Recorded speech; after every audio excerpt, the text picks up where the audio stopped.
കേരളത്തിലാണ് ഭയങ്കര ചികിത്സാ ചെലവ്. ഒരാൾക്ക് അസുഖം വന്ന കുടുംബം പോക്കാണ്. എത്ര പേരാണ് ചികിത്സിച്ച് ജപ്തി നടപടികൾ നേരിടുന്നത്. അതിൽ നിന്ന് കേരളത്തെ മാറ്റണം. അതിനാണ് ആ സ്കീമിൽ നമുക്ക് അല്ലാതെ നല്ല രീതിയിൽ സപ്പോർട്ട് ചെയ്യാൻ പറ്റും.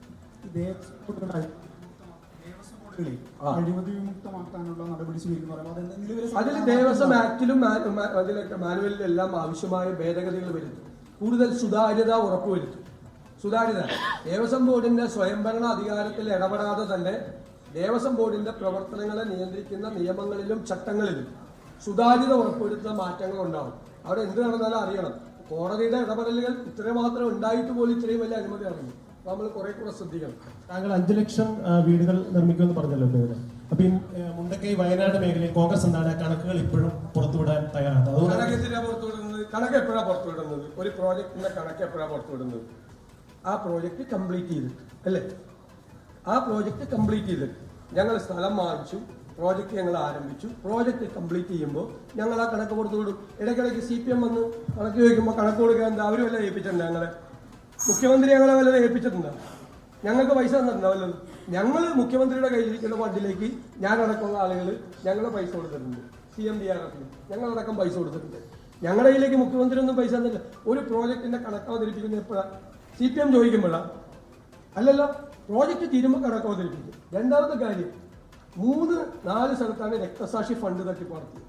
പയ്യന്നൂരിൽ അഭിമന്യുവിന്റെ, വിഷ്ണുവിന്റെ ഫണ്ട് തട്ടിപ്പ് നടത്തിയെന്ന് ചൂണ്ടിക്കാട്ടിയവരെ പാർട്ടിയിൽ നിന്ന് പുറത്താക്കുകയും രക്തസാക്ഷികളുടെ ഫണ്ട് തട്ടിപ്പ് നടത്തിയ ആളുകളെ പ്രൊട്ടക്ട് ചെയ്യുകയും ചെയ്ത പാർട്ടിയാണ് CPM. അതുകൊണ്ട് പിണറായി വിജയൻ ആദ്യം പോയി സ്വന്തം പാർട്ടിയിലെ പാവപ്പെട്ട രക്തസാക്ഷികളുടെ ഫണ്ട് തട്ടിച്ചതിനെ കുറിച്ച് അന്വേഷിക്കട്ടെ, എന്നിട്ട് ഞങ്ങളെ കണക്കി വയ്ക്കാൻ വന്നത്. രക്തസാക്ഷി ഫണ്ട് തട്ടിച്ചതിനെ കുറിച്ച് തട്ടിച്ചിട്ടില്ല എന്നത് CPM വ്യക്തമാക്കിയിട്ടുണ്ട്. അവർക്ക് തന്നെ പരാതിയില്ല എന്ന് മാത്രമല്ല, അങ്ങനെ എല്ലാവർക്കും പരാതിയുണ്ട്. വയനാട് ഫണ്ടിന്റെ കാര്യം ചോദിക്കുമ്പോൾ മറ്റു ചോദ്യം ചോദിക്കുന്നത് വെറുതെ വന്ന് ഈ മീറ്റിംഗ് ഇത് മാനിഫെസ്റ്റോയെ സംബന്ധിച്ച ചോദ്യങ്ങൾ മാത്രം. ഇതിന്റെ കണക്ക് പറയാത്ത എന്താണെന്നറിയാമോ?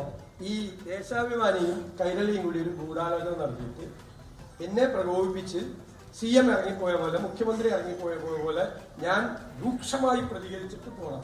അപ്പോ സതീശനും അതുപോലെ ഒന്നും വരുത്തി തീർക്കാൻ വേണ്ടിട്ട് കുറെ ദിവസം ഈ പിള്ളേര് വന്നിട്ട് ചോദിച്ചല്ല ഇവിടെ മാനിഫെസ്റ്റോ ഡിക്ലെയർ ചെയ്യുന്ന പരിപാടിയാണ്.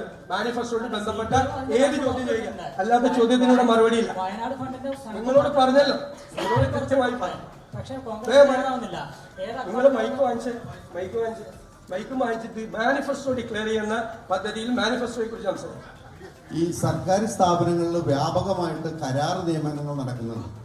എന്നാൽ ഇവിടെ ഒത്തിരി വിദ്യാഭ്യാസമുള്ള കുട്ടികൾ തൊഴിൽ ലഭിക്കാതെ ഈ കരാർ നിയമനത്തിൽ ജോലി ചെയ്ത് അവിടെ 10, 30, 40 വയസ്സായി കഴിഞ്ഞ് കഴിയുമ്പോൾ ജോലി ഇല്ലാത്തൊരവസ്ഥയിലേക്ക് വരുന്നു. അത് വലിയൊരു ബുദ്ധിമുട്ടാണ്. കരാർ നിയമനം അല്ല, ശരി, പിൻവാതിൽ നിയമനമാണ്, ബാക്ക് ഡോറാണ്. കരാർ നിയമനത്തിൽ കുഴപ്പമില്ല, പക്ഷേ കരാർ നിയമനത്തിൽ എംപ്ലോയ്മെന്റ് എക്സ്ചേഞ്ച് വേണം. PSCയും എംപ്ലോയ്മെന്റ് എക്സ്ചേഞ്ചിനെ നോക്കുകുത്തികളാക്കിക്കൊണ്ട് പിൻവാതിലൂടെ നിയമനമാണ്. അവിടെ ആദ്യം അട്ടിമറിക്കപ്പെടുന്നത് കഴിവാണ്.